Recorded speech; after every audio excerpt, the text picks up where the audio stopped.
Pfizer et BioNTech passent la vitesse supérieure. Après un retard annoncé des livraisons de leurs vaccins, les deux partenaires annoncent finalement tenir leurs engagements.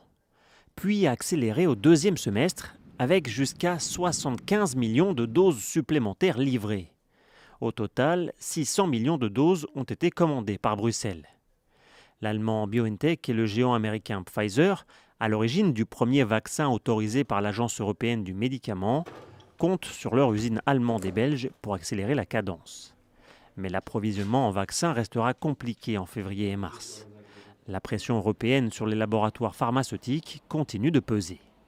Je pense que nous, Européens, devons aussi avoir encore plus d'efficacité sur ce sujet.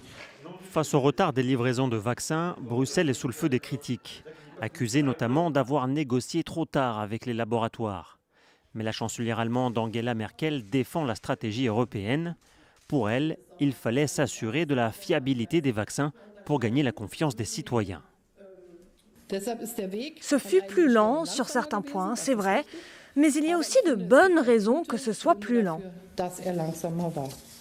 Seuls les vaccins de deux autres laboratoires ont été autorisés par l'Union européenne, celui de l'américain Moderna et du britannique AstraZeneca. Après avoir subi la colère des dirigeants européens, AstraZeneca, qui tardait à livrer ses vaccins, a confirmé qu'il allait augmenter la livraison de 30% au premier trimestre.